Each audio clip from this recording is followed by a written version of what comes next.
Let's take up the next next factor.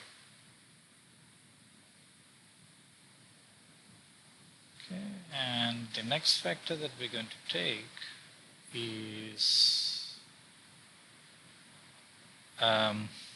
pKa. So before we get into what pKa is, let's discuss. Suppose one is an organic chemist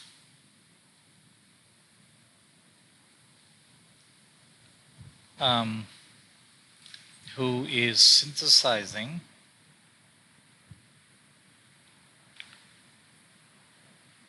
chemicals, and in this case small molecule drugs. Okay. So these small molecule drugs, there are only 4 options. Okay.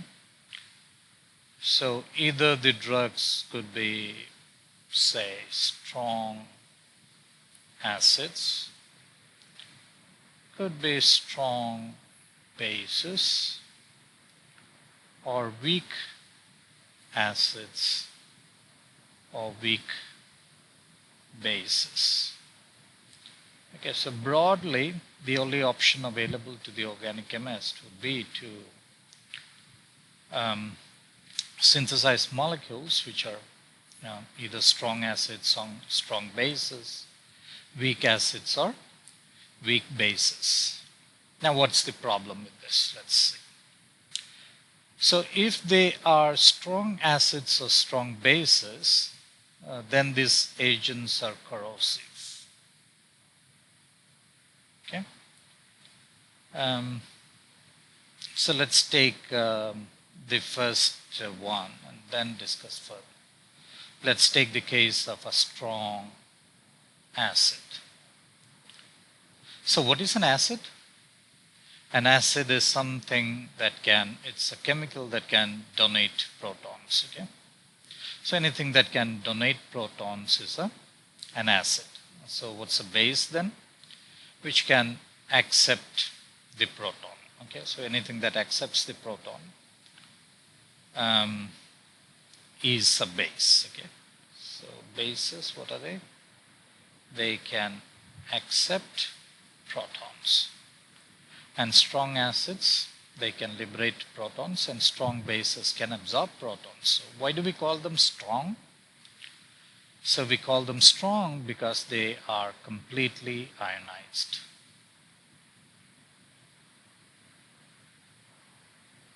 Okay. So what could be a strong acid? Let's take an example. So let's say hydrochloric acid.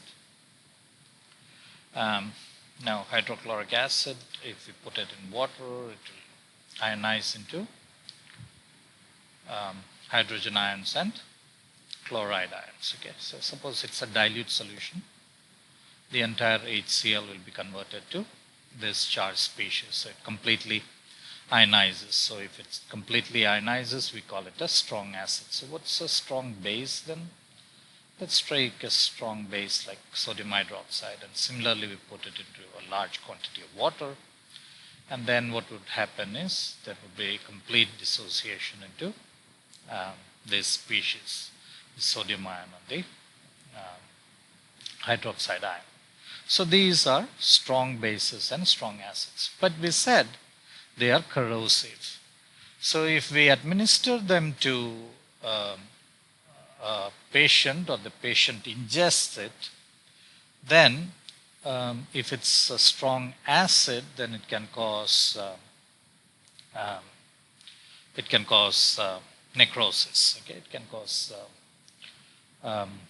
superficial and deep injury. Okay, so in case of acids, it can injure the esophagus, can injure the stomach, and in toto it can cause coagulative necrosis. What is necrosis? The death of the tissue. Okay? Whereas if it's a strong base, what could happen is again it can injure all these areas, especially the esophagus. Okay, so and it can cause uh,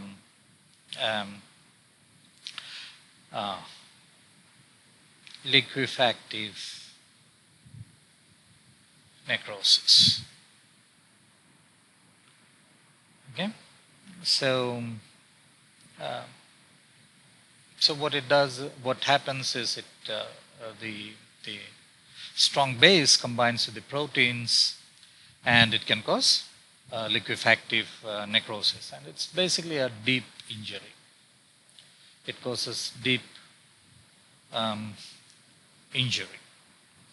Okay, and because it is a base and our tissue contains fat molecules, so sometimes there can even be saponification.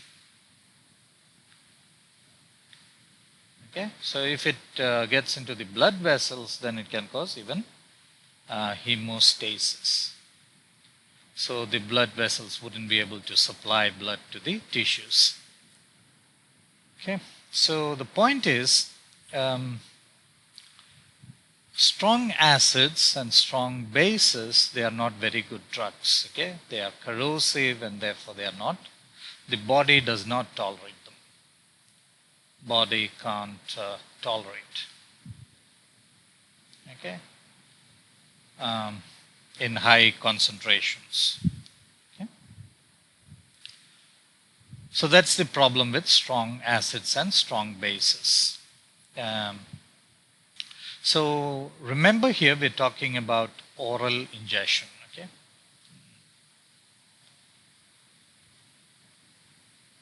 Okay, so we're talking about someone who has ingested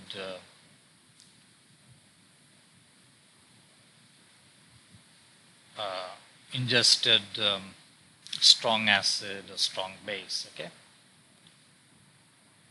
acid or strong base.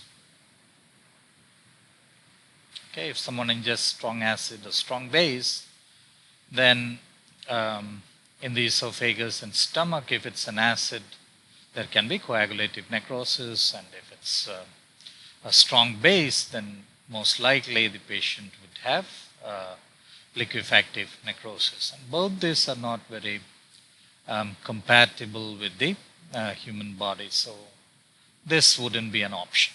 So then what's the option?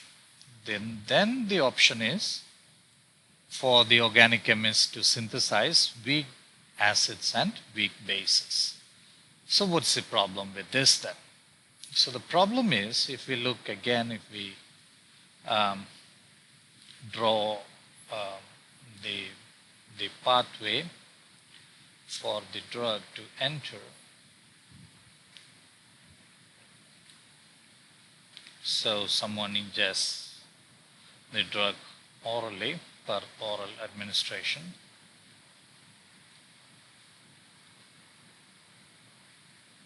Okay. This would be the path that the drug would take. Okay. It would go into the stomach, and then it will exit the stomach.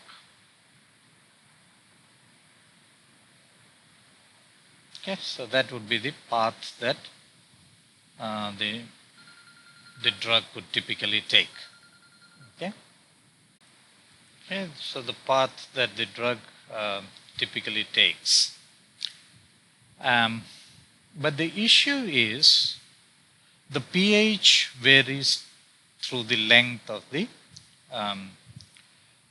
GIT. So if you look at the esophagus, here the pH would be 5 to 7.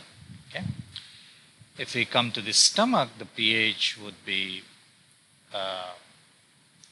from 2 to 5. And if we go down the GIT, the pH ranges from 6 to 8. Okay. So this change in the pH affects the ionization of weak acids and weak bases. Okay? And that's what we're going to discuss now. For this, let's take a weak acid.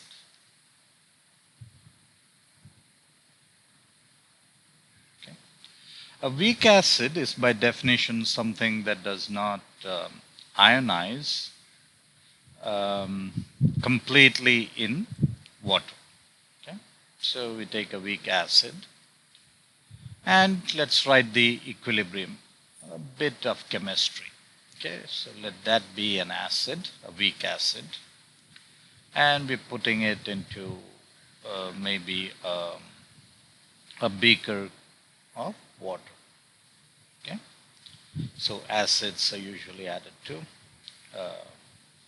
water. Okay, and there establishes an equilibrium, and that equilibrium we can represent it as like so. Okay. So it's a weak acid. So weak acids would release a proton, and that proton would be taken up by water because it's got lone pair here, and that can attract the proton from there. And this is the equilibrium that would be established. So let's apply the law of mass action, okay, to this particular equation.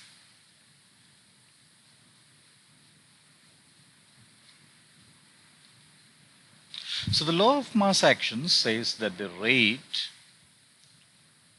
of the forward reaction, what is the forward reaction? Yes, the acid combining with water. Okay, so that's the forward reaction, and the opposite would be the reverse reaction. Okay, so let's label it out here. So this combination going to the right is the forward reaction. And this going backwards is the reverse reaction.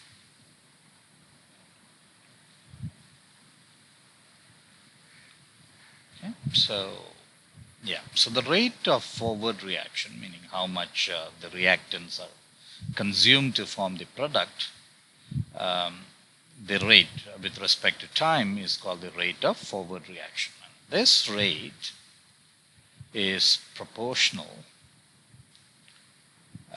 to the concentration of the product of the reactants. Okay, so this is reactant 1, and that would be reactant 2. Strictly, they don't fall within the purview of reactants. But let's just call them reactants, okay, for the simplicity of our discussion. So this is reactant 1 and that's reactant 2, and the rate of forward reaction is proportional to the product of the concentrations of the reactants. Okay, so the concentration of the reactants we depict it under square brackets. Okay, so like so, the product of the first reactant there and the product of the second reactant, which is water. Okay. So if it's proportional and we want to equate it, we need to add a proportionality constant. Okay, so let's write the proportionality constant. That's equal to, and let's depict the proportionality constant as K. And because it's a forward reaction, let's put a subscript for the forward reaction and write the product of the concentrations.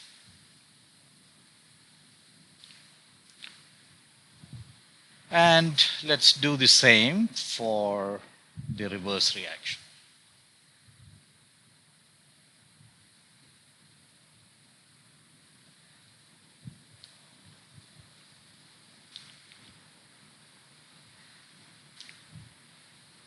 That would be proportional, to the product of the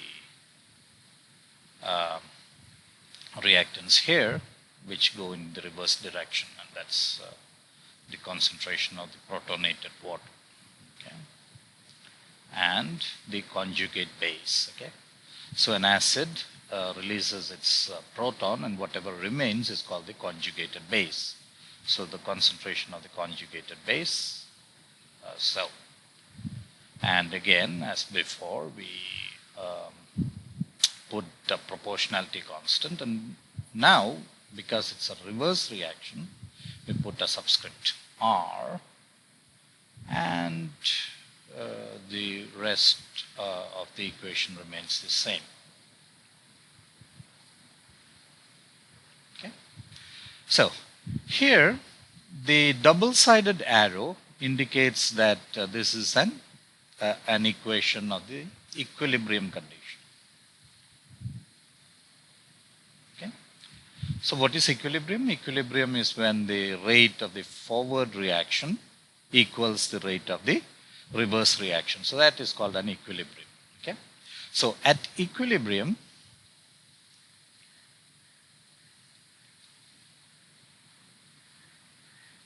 the rate of the forward reaction equals the rate of the reverse reaction. Okay. So what is the rate of the forward reaction here? It's this equation. So let's write, let's copy it down here, Kf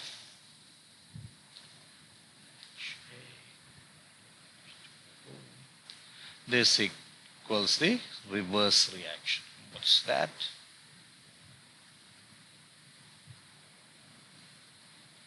Okay. So now let's bring this equation like Kf divided by Kr. Okay, and what would that be? That would be this.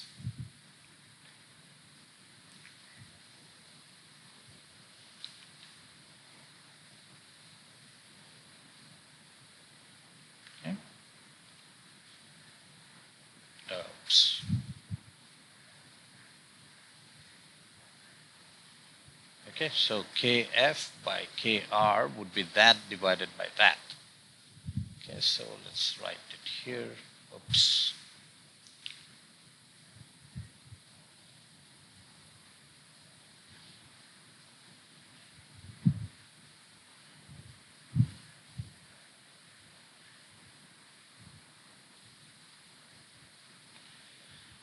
Okay.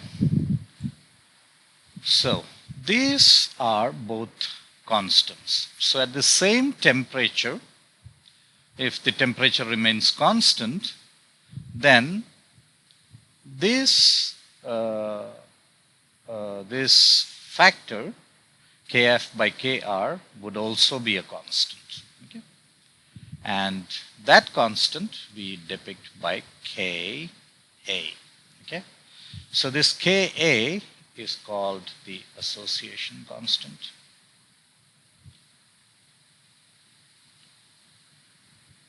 Or the ionization constant. There are lots of other names by which it is depicted. Okay? But we follow this. Okay, so that's A, and that's the subscript for association. Okay, so the association constant. And what is Ka? It is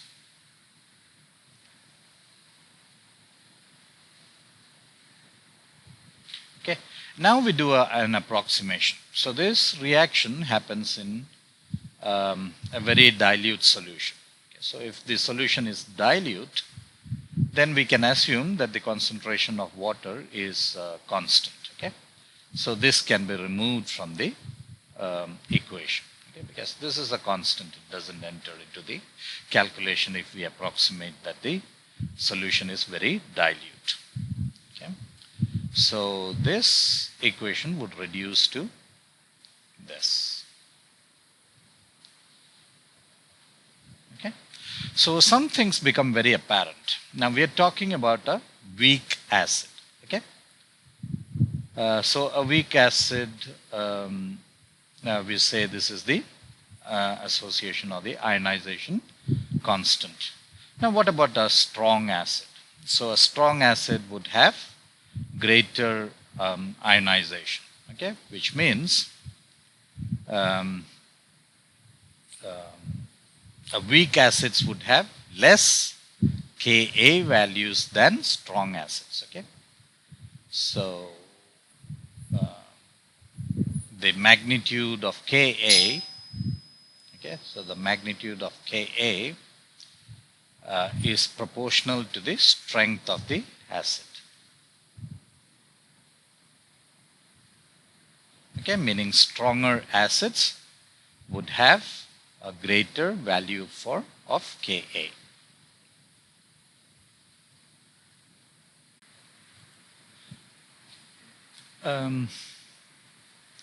Right, now let's take log on both sides. Okay, let's take log of Ka, log of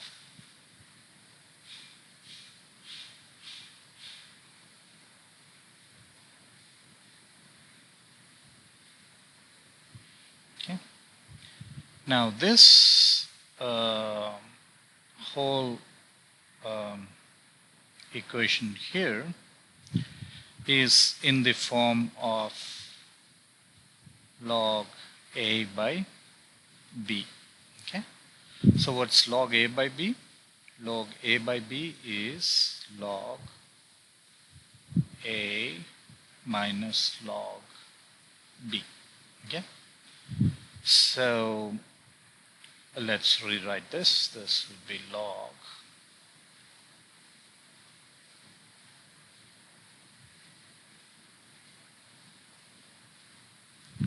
minus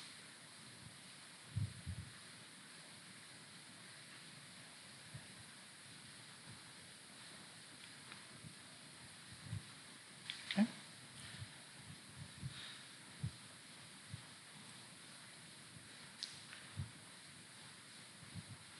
Let's take the negative log or multiply both sides by the negative sign, and what we would get is minus log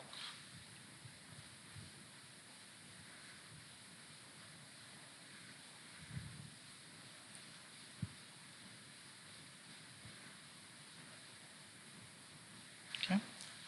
Now this here is in the form of log A times B. Okay, and what's log A times B? That's log A minus log B. Okay, log A plus log B. Okay, using that we could write minus log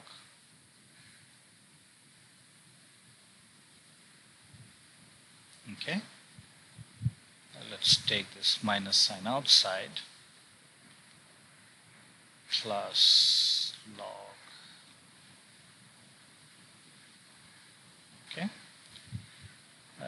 plus log. So let's expand this. That would be log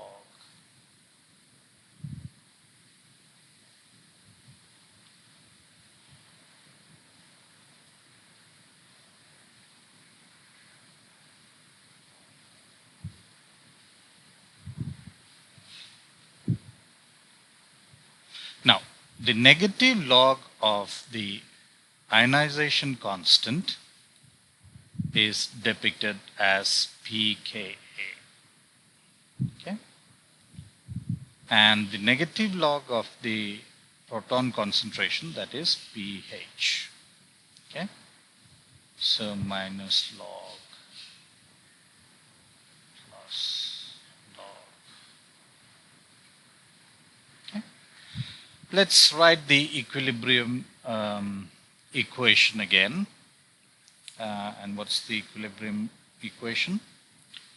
It is, we're putting the weak acid into water, and an equilibrium is established between the proton and the conjugate base. Okay. So now imagine a case where the ionized form and the non-ionized form is 50% each. Okay.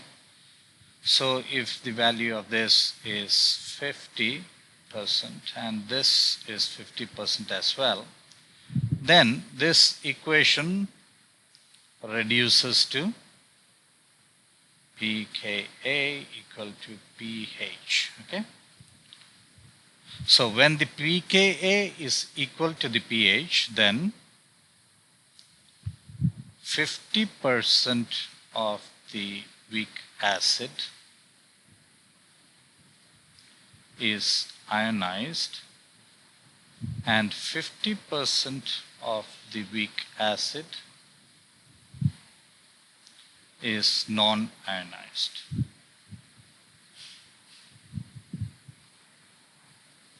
Okay.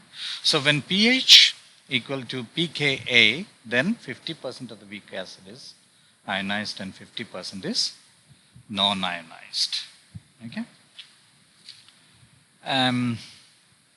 So let's consider what happens.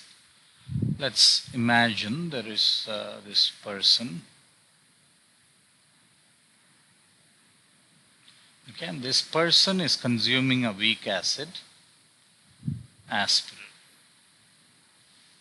Okay, acetyl salicylic acid. Okay, this person is consuming aspirin. Okay, and do you remember we talked about the pH of the stomach?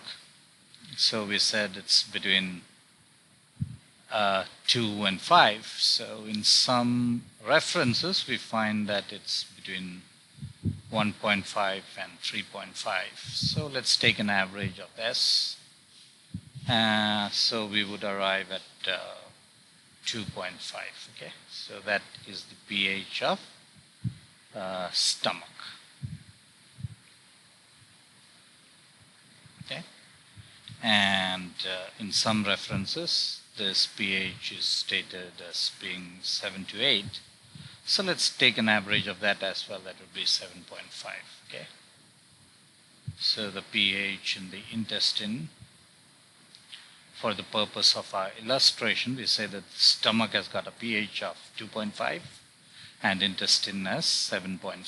Okay, so this person consumes aspirin and it reaches his stomach, and in the stomach the pH is 2.5. Okay, and we know the data from previous studies that pKa value for aspirin, acetyl salicylic acid,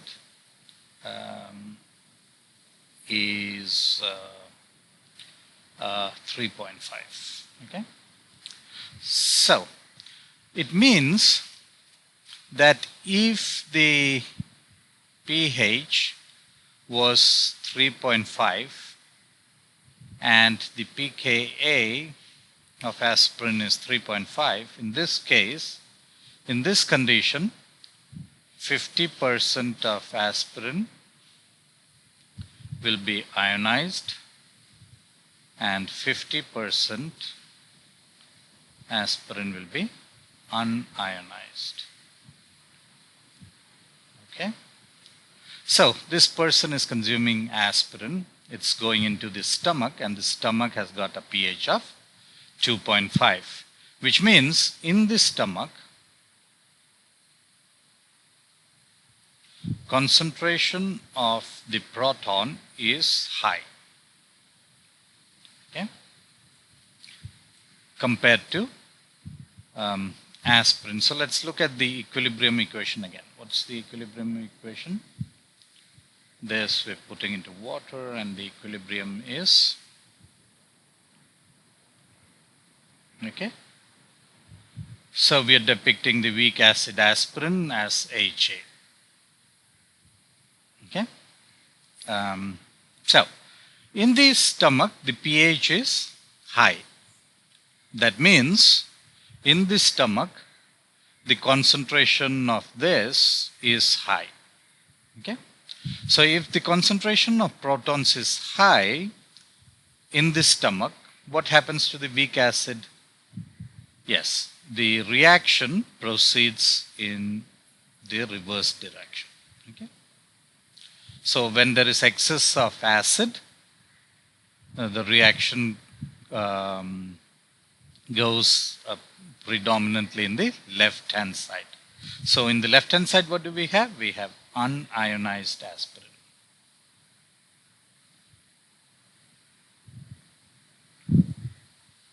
Okay, so in the stomach, what will happen is the aspirin would be in an unionized form. Now, this unionized form of aspirin is absorbed. So quite a bit of absorption takes place in the stomach. So what happens when it reaches the intestine? So in the intestine, let's write again here. Intestine, the pH is now 7.5. Okay. So what happens? That means the concentration of H plus is less than that at pH 2.5. Okay. So that means there is less protons. So if there are less protons, this reaction would proceed in the other direction. So let's write this again.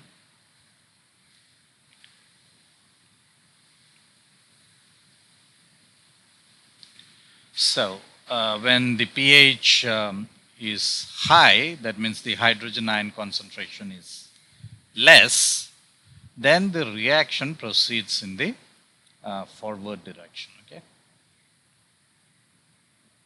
And here it's reverse. So if it moves in the forward direction, what happens is there is increased amount of aspirin in the ionized form. Okay, so the ionized form will predominate. Predominates. Okay, iodized form of what? Aspirin. So ionized form of aspirin predominates. Okay. Now, ideally, from this discussion, we understand that in the stomach, so aspirin in the stomach, it is non-ionized, and therefore it is absorbed. Okay, but in the intestine, what happens? Aspirin is in the ionized form. So ionized form, absorption is less. Okay. So if the surface had the surface area, if the surface area of the stomach was equal to surface area of the intestine, if that was the case, then this is what we should have seen. Okay. So this is the data that we would have obtained if the surface area of the stomach was equal to the surface area of the intestine. And then we would say that the aspirin is absorbed predominantly in the stomach and there is least absorption in the intestine. However, in the body, the surface area of the intestine, okay, because it is folded, the surface area is tremendously greater than the stomach. So because the surface area is very high, there is greater absorption than in the stomach.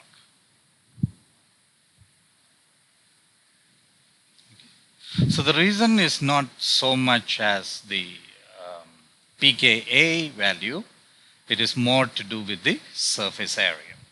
Okay. So from this discussion, we would understand intuitively that the same principle would apply to weak bases. Okay. So in weak bases, what will happen? Weak bases, if the drugs are weak bases, then they would be ionized in the stomach. Okay. So absorption in the stomach would be significantly less compared to intestine. Whereas weak bases in the intestine, weak bases are non-ionized. As a result, there is increased absorption. Okay, and that coupled with the fact that the intestine has got a greater surface area means that there will be predominant absorption of weak bases in the intestine. Okay, so that in essence is the effect of pKa. Okay, pKa on drug absorption, on bioavailability.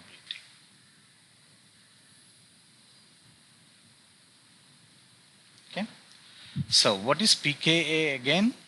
It is the negative log of the proton. Okay, remember in a water system, this is pH.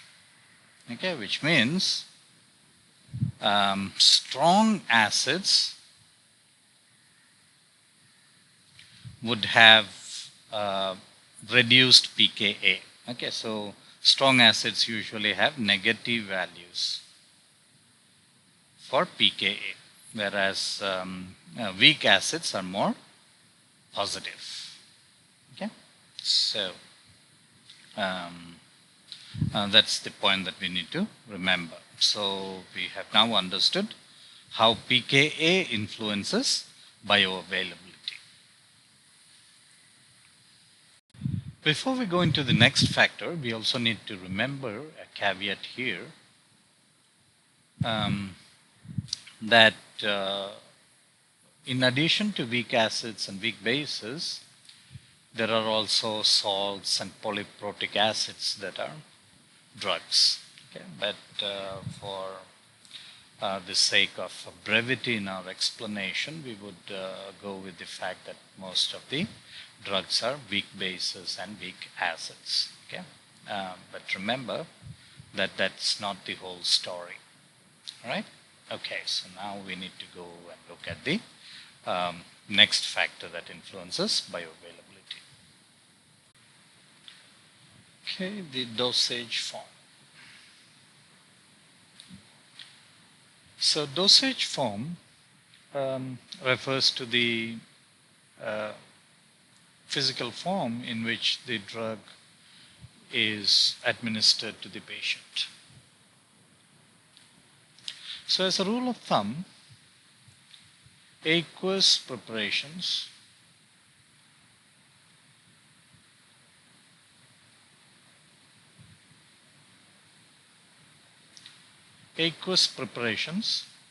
have greater bioavailability than solid preparations.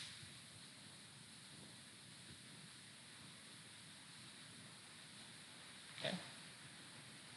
So bioavailability of aqueous preparations is greater than that of solid preparations. Now, why should that be?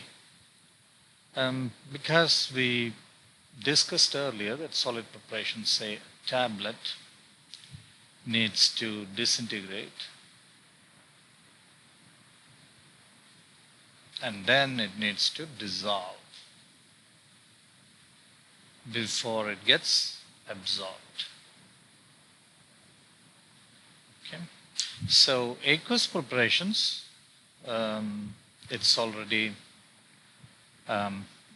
dissolved or dispersed, and so this step of disintegration is not there. So therefore, it's more bioavailable. So it's this preparation spent less time in the GIT, and they have better bioavailability compared to solid preparations.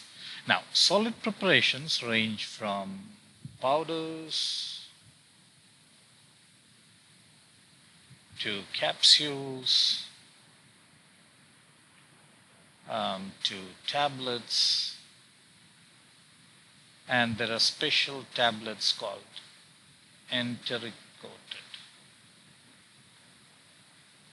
Okay. So the bioavailability follows in that hierarchy. Okay.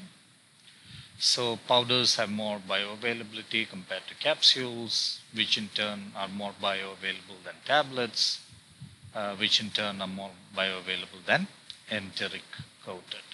Okay. So enteric coated tablets are those which are meant to release the medicament in the intestine. Okay. There are certain drugs, some drugs, inherently they have low bioavailability. Okay. And to overcome this, they are formulated in such a way that their bioavailability is enhanced. The way it's done is that they are converted into prodrugs. Okay. So some drugs have got decreased bioavailability.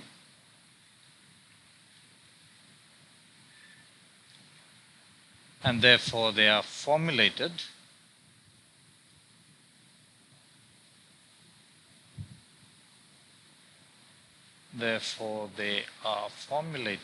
as prodrugs.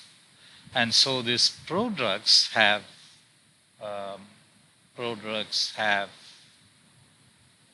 increased bioavailability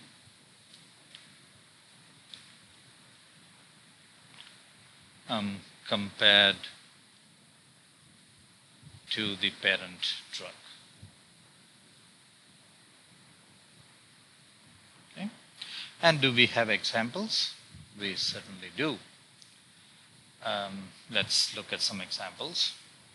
We've got a drug and we've got a prodrug form of the drug.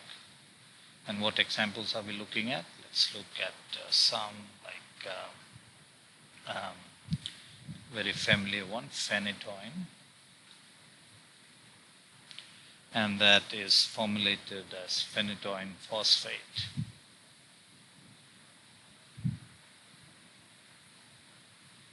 Now, phenytoin is not very soluble, but phenytoin phosphate is soluble, and therefore it would have increased bioavailability.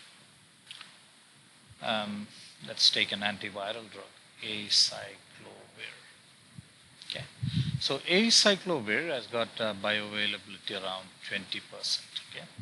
And if it is formulated as a prodrug, valcyclovir,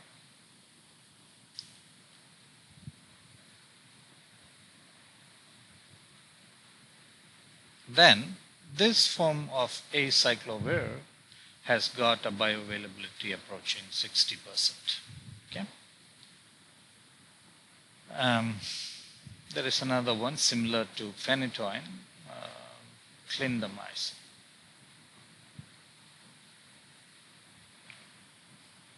Okay. And clindamycin is formulated in the form of a prodrug called clindamycin 2-phosphate. Okay. Let's take an anti-cancer example, say paclitaxel.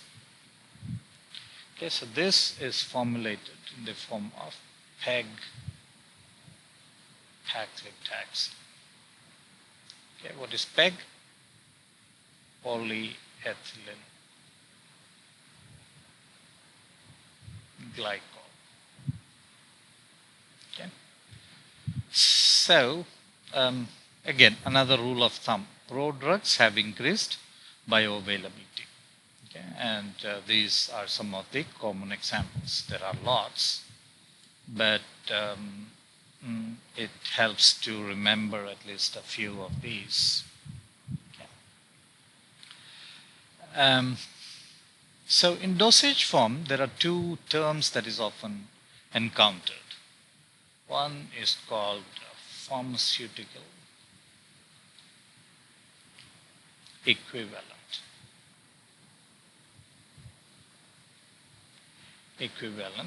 And therapeutic equivalent.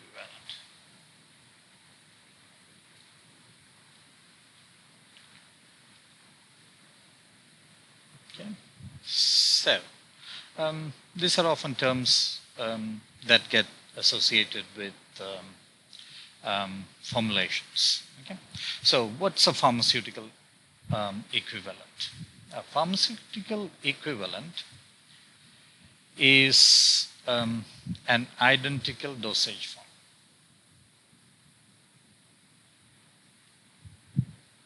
Which has the same ingredients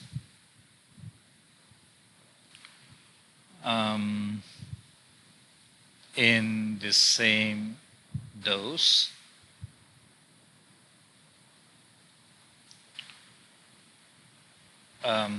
when we say same ingredients in the same dose, we mean we have the same API, okay, the active pharmaceutical ingredient.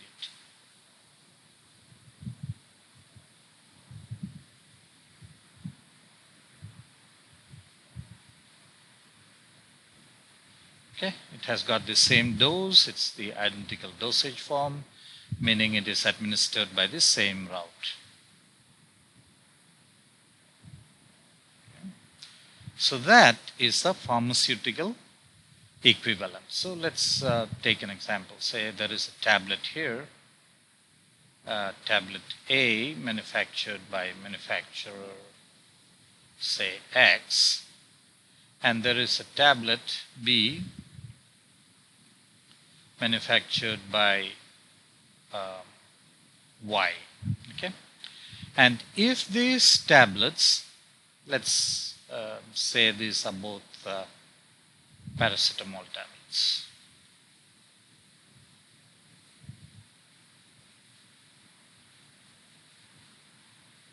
Okay, so this has got 650 milligram tablet. This is also 650 milligram tablet. Now, the ingredients are the same, the dose is the same, and both are tablets, meaning both are given by the same route. So this tablet A and tablet B are pharmaceutical equivalents.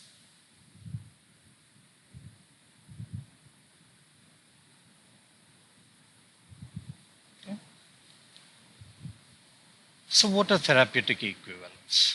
So therapeutic equivalents are pharmaceutically equivalent drugs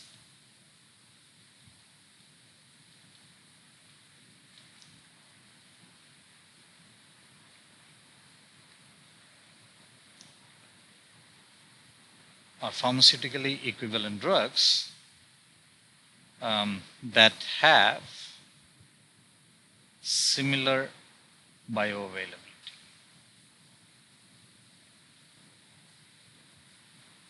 Okay. So if tablet A,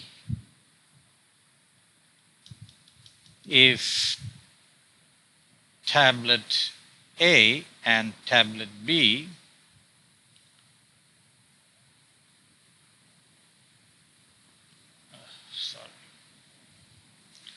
if tablet A and tablet B are bioequivalent,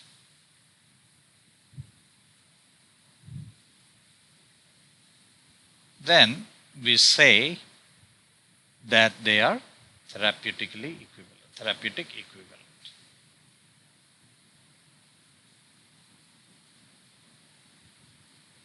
So what are the conditions for a tablet to be therapeutically equivalent? They should contain the same drug, they should have the same dose, they should have the same route, and they should have similar bioavailability. Then it is therapeutic equivalent. Okay? It is only therapeutically equivalent drugs which can be substituted by a pharmacist. Only therapeutically equivalent drugs can be substituted by a pharmacist. So how do we know, how does a pharmacist know whether the drugs are therapeutically equivalent? Okay, so they refer to something called the Orange Book.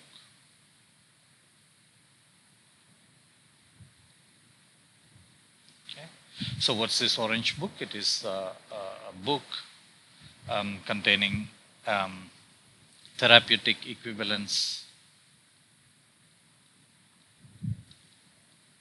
book containing therapeutic equivalence evaluation of marketed drugs. Okay, by marketed we mean approved drugs. Okay. And who publishes it? The Food and Drug Administration. Okay, so this is a standard book which have got this therapeutic equivalence. So different manufacturers, when suppose a drug goes and becomes generic after the patent expires, then more than one manufacturer jumps into the fray, provided the drug is kind of profit making. Yeah, and then they subject themselves, the formulation to bioequivalence studies, and if they are similar, they get entry into the Orange Book, and that Orange Book is then consulted by pharmacists to see whether the drug in question can be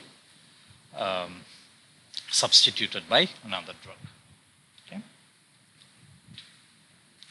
So these are the most important things with respect to the dosage form that influences bioavailability.